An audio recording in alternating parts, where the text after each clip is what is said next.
Good morning everyone.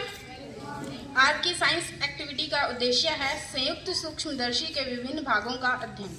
आवश्यक सामग्री: संयुक्त सूक्ष्मदर्शी, कांच की स्थायी स्लाइड। कांच की स्थायी स्लाइड, इनको एक एक चीज करके ये संयुक्त सूक्ष्मदर्शी है। इसके बारे में समझेंगे, इस बात को क्या कहते हैं, फिर पूछेंगे तुम लोगों से फिर नेक्स्ट टाइम। हाँ, क्रियाविधि: संयुक्त सूक्ष्मदर्शी के विभिन्न भाग इस प्रकार हैं। नेत्रिका लेंस। दिखाओ भाई नेत्रिका लेंस। सबसे पहले ऊपर निकाल के दिखाओ इसको अलग से। हाँ, इस लेंस के द्वारा हम विभिन्न सैंपलों को देखते हैं। ध्यान से देखो, नेत्रिका लेंस सबसे ऊपर होता है। इसको बदल भी सकते हैं, अलग अलग पावर के होते हैं। ये पावर मतलब इनकी क्षमता अलग अलग है, ठीक है। 10 गुना जूम करके भी दिखाते हैं, ये 15 गुना का भी होता है, और 20x 20 गुना का भी होता है। तो जो भी हमको कोई भी चीज़ ज़्यादा जूम करके देखनी है तो इसको बदल बदल के हम लगा सकते हैं ऊपर, ठीक है। एक ऐसी मशीन आप बोल सकते हो जिससे हम छोटी चीज़ें हैं, जो बहुत छोटी छोटी, जो बारीक बैक्टीरिया है, कोई वायरस है, काफ़ी छोटी चीज़ें जो हम नॉर्मल आंखों से नहीं देख सकते, इसके नीचे लगा के देखते हैं, ठीक है। सूक्ष्मदर्शी, सूक्ष्म चीज़ों को देखने वाला यंत्र, दिखाने वाला यंत्र। नेक्स्ट, देह नलिका। यह खाली नलिका नुमा संरचना है जिसके ऊपरी भाग पर नेत्रिका लेंस लगा होता है तथा निचले भाग पर नोज पीस लगा होता है। दिखाओ भाई, इधर दो मेरे को। तो यहाँ पे यहाँ पे ऊपर था नेत्रिका लेंस, ये देह नलिका है यहाँ से यहाँ तक, ठीक है।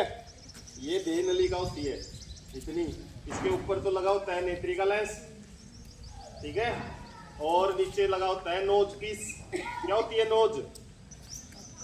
अरे नोज का मतलब नाक, ये नाक जैसी ही है, ठीक है। नाक जैसे आकार का जो नीचे भाग है ना, इसको नोज पीस बोलते हैं। इसमें काफ़ी सारे ऐसे क्या लगी हुई हैं, ये भी लेंस लगे हुए हैं, इनको अभिदर्शक लेंस कहते हैं। और ये 3 सुराख बने हुए हैं, 3 अभिदर्शक लेंस लग सकते हैं इसके अंदर।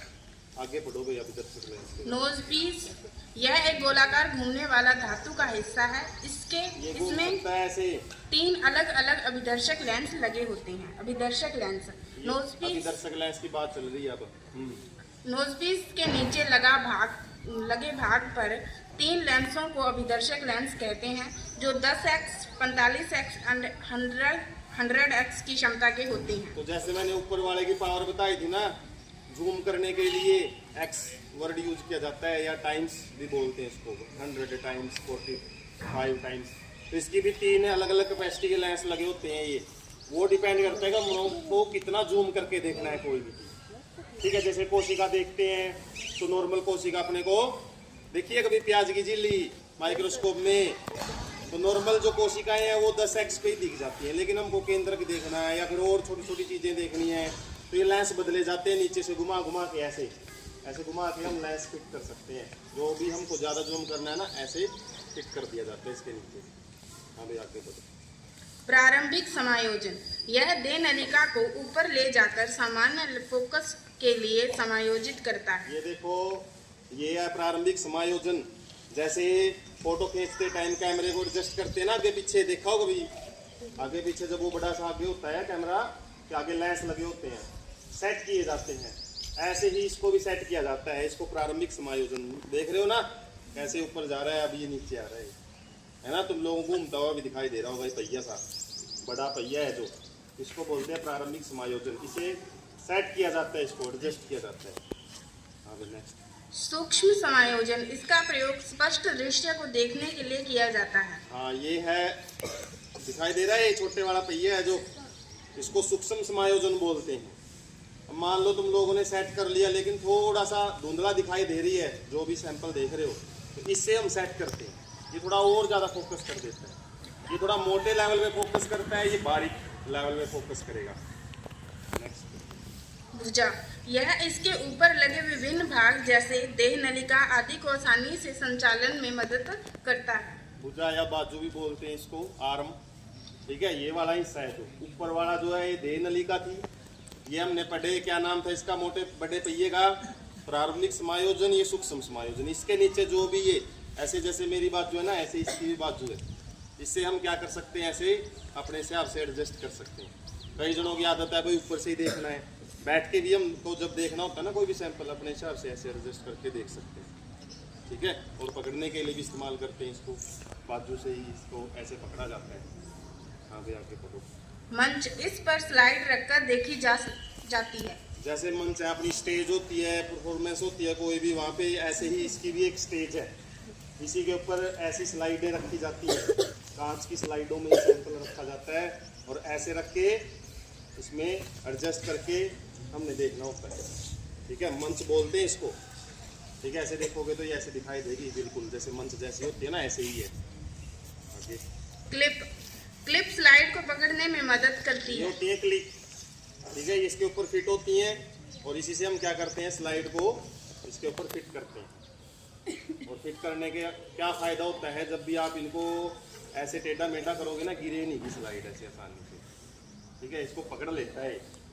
हाँ नेक्स्ट। आधार, यह पूरी सूक्ष्मदर्शी को स्थिरता प्रदान करता है। हाँ तो ये आधार है भाई, नीचे पाँव भी बोलते हैं इसको, फुट, ठीक है। देख रहे हो ना, पाँव जैसे ही है, पक्षी के पंजे होते हैं जैसे, ऐसे ही है ना। तो ये इसका आधार है, इसी आधार पे पूरी हमारी क्या है, सूक्ष्मदर्शी है जो वो स्थिर रहती है। दर्पण, इसका उपयोग मंच पर रखी स्लाइड के सैंपल को प्रकाशित करने के लिए किया जाता है। दर्पण, ठीक है, छोटे वाला दर्पण देखा है तुम लोगों ने, हमको तो पता ही होगा। और तुम लोगों ने ये होता है दर्पण, इससे क्या करते हैं, कोई भी सैंपल हमको देखना है ना, सबसे पहले जितना भी प्रकाश आता है उसको यहाँ पे फोकस किया जाता है इसके द्वारा एडजस्ट करके, तभी दिखेगा हमको, वरना तो इसमें अंधेरा दिखेगा। कई जने जाते ही ऐसे देखने लग जाते हैं लैब में, इसको ऐसे नहीं दिखती चीज़ें, इसको सेट किएंगे तब जाके इसमें लाइट गिरेगी, तभी हमको कुछ साफ साफ दिखाई देगा, वरना तो अंधेरा दिखाई देगा इसके अंदर। हाँ नेक्स्ट। डायफ्राम, मंच के नीचे स्थिर डायफ्राम नमूने तक पहुंचने वाले प्रकाश की मात्रा को नियंत्रित करता है। डायफ्राम होता है नीचे, जो भी लाइट हमको कम ज़्यादा करनी है वो इससे की जाती है। इसके अलावा एक पेंच होता है इसमें, घूर्णी पेंच, ठीक है। जो भी आपको यहाँ पे एक बोल्ट, नट बोल्ट दिखाई दे रहा है, इसको घूर्णी पेंच कहते हैं, ठीक है। तो ये अलग अलग हमने भाग पढ़े इसके माइक्रोस्कोप के। अगले नेक्स्ट टाइम आप लोगों को माइक्रोस्कोप दे के मैं पूछूंगा किसी भी भाग का नाम, बताओ ये भाग कहाँ पे है इसका और इसका काम क्या है, ठीक है। तो क्या नाम है इसका, माइक्रोस्कोप हिंदी में, हाँ सूक्ष्मदर्शी, सूक्ष्मदर्शी इसको बोला जाता, ठीक है।